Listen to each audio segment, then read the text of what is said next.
Hey everybody, this is Brendan with Evoke Bike. So I want to make a video for you about the question, do I really have to do intervals that are longer than 20 minutes?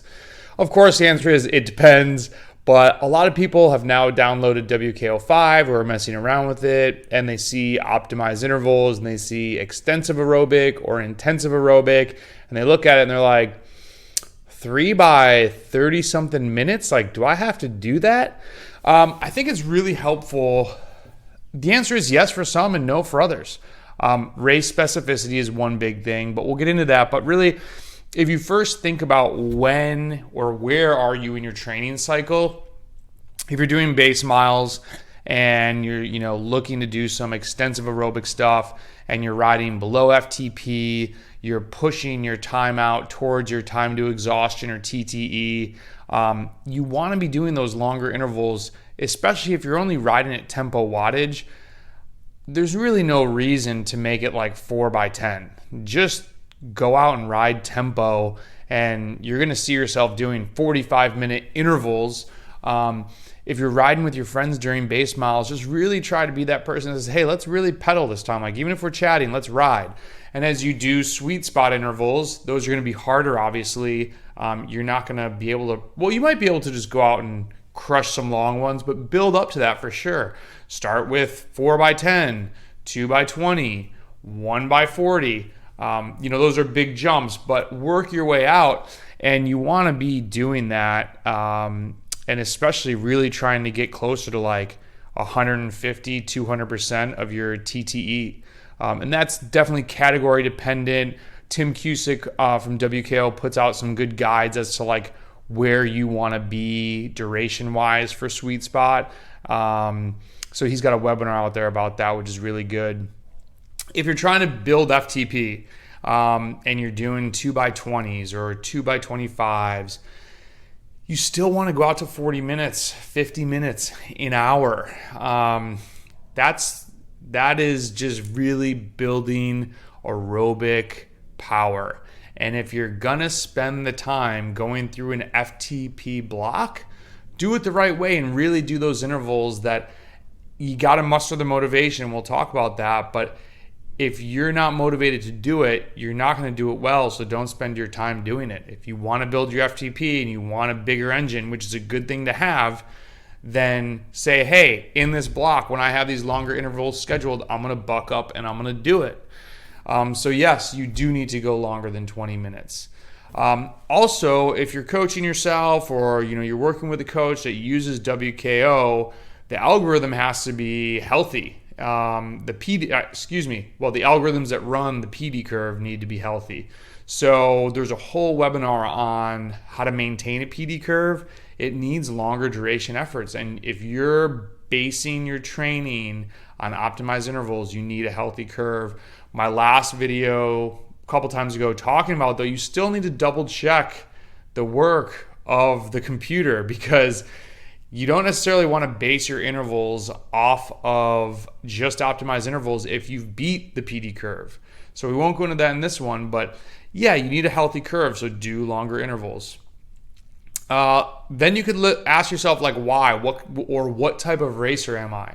If you're a gravel racer, definitely need to go long.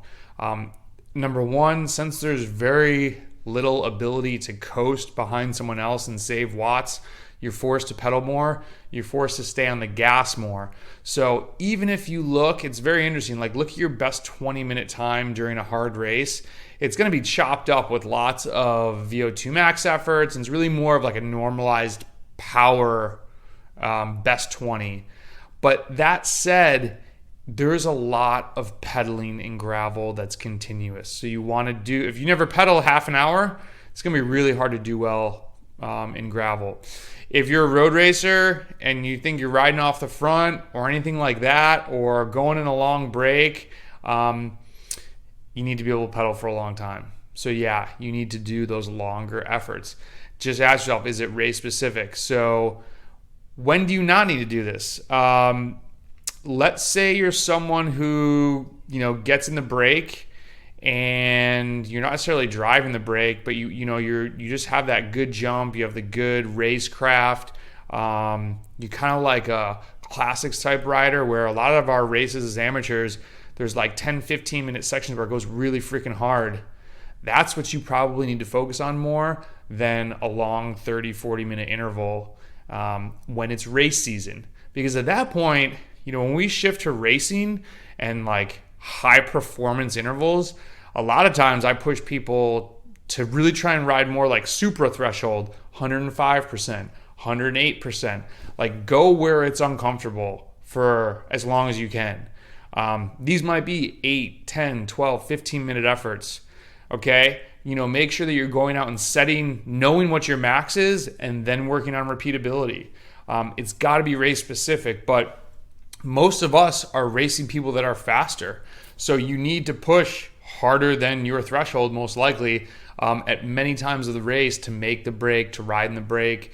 So really at that point in time, focus on the race specific intervals.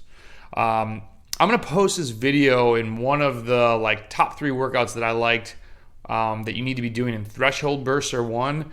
Man, those are going to be massively beneficial if we're talking about racing up with people that are faster, because those faster people are forcing us to surge out of our FTP zone, our comfort zone, where we are like drilling it, and you got to go harder. You got to go VO2 max, and then you got to be able to come back down.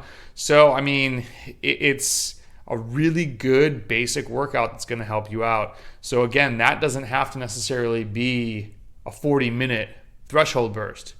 Do 30 minutes, do 20 minutes, do 15 minutes, but grow as a cyclist, right? Like you're always trying to grow even when you're being race specific. So you're increasing power, increasing duration, decreasing the rest between the intervals.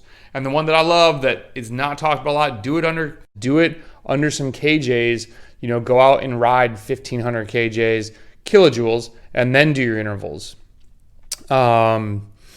So lastly, race specific, ask yourself too, if you're saying, hey, maybe I need to do this 40-minute interval, is it a 40-minute interval that you really need to do, or do you need to be able to repeat 10-minute intervals for the bike race coming up? Is repeatability more important? So maybe it's not just that max number of 10 minutes. Maybe it's, being able to do 95% 4 times. So think about that. And then the last 2 things, one I alluded to before of athlete motivation. If you're not motivated to do this, you're not going to do it well, and your time might be spent in another area. But you really need to ask yourself as a racer, do I need this skill to win the race I really want to win? If you're not willing to do the work that is required to win the race that you want to win, you need to pick a different goal. It's just as easy as that. Longer is better. And I understand that it's not the most fun thing to do for all of us. But if the race requires it, you really got to go do it and find a way to be motivated. The motivation is huge. And then when you do commit to doing these, don't do them for 8 weeks straight. Change up the stimulus mentally, but also physically. Like Tim Cusick in maybe one of those same videos or another one, I don't know the data behind this, but talks about how we get the most bang we reap the most from the first 6 to 8 workouts in a cycle, which is definitely true. You can probably notice it in your own training.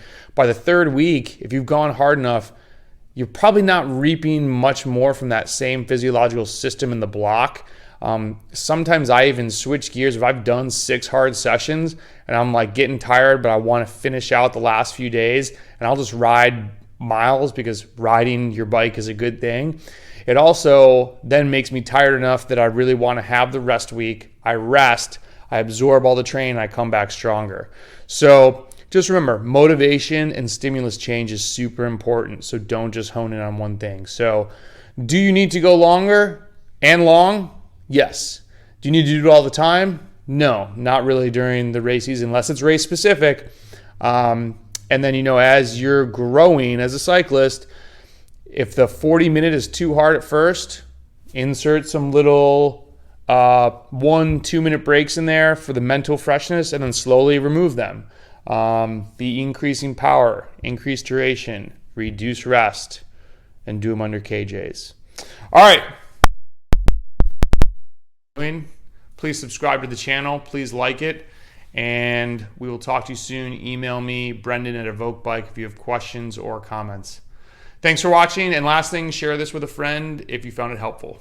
See ya.